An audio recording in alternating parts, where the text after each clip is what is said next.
ইউনিয়নের যে স্থানটিতে দাঁড়িয়ে কথা বলছিলাম যে রাজা হরিচরণ রায় বাহাদুরের সুপ্রতিষ্ঠিত নিজের নামে নামকরণ হরিনগর গ্রাম।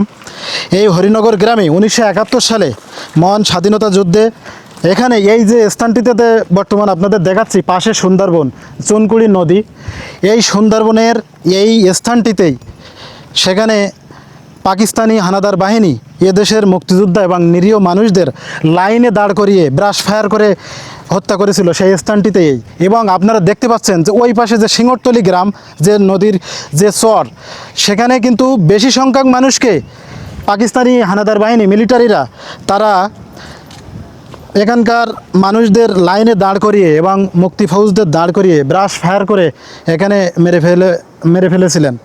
কিন্তু কালের পরিক্রমায় ইতিহাসবিদদের চর্চার অভাব অথবা এখানকার যে প্রত্নতত্ত্ব অধিদপ্তর আছেন তাদের দেখভালের অভাব অথবা এখানকার যে সরকার যায় আসে এই সরকারদেরও তাদের ইচ্ছা অনিচ্ছার ব্যাপার যেটাই বলুন না কেন, এখানে আজ এই মহান স্বাধীনতা যুদ্ধে নিহত সেই মহান ব্যক্তিদের স্মৃতির যে উদ্দেশ্যে নির্মিত যে বধ্যভূমি, সেই বধ্যভূমি আজ গড়ে ওঠেনি।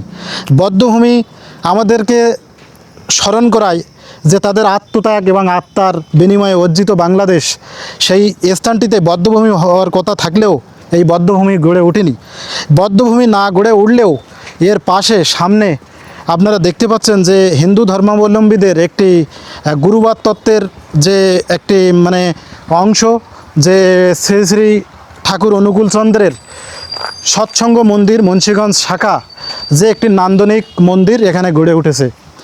এখানে বধ্যভূমি গড়ে না উঠলেও আজ এই বধ্যভূমির সামনে, স্মৃতির সামনে সৎসঙ্গ মন্দির আজ প্রতিষ্ঠা হয়েছে। কিন্তু কালের পরিক্রমায় এখানে বধ্যভূমি প্রতিষ্ঠা করা এখানকার প্রশাসন, এখানকার সরকার বা ইতিহাসবিদ, প্রত্নতত্ত্ব অধিদপ্তরের উচিত ছিল যে মহান স্বাধীনতা যুদ্ধের সময় নিহত ব্যক্তিদের স্মৃতির উদ্দেশ্যে স্মরণে নির্মিত বধ্যভূমিটি নির্মাণ করা প্রয়োজন ছিল।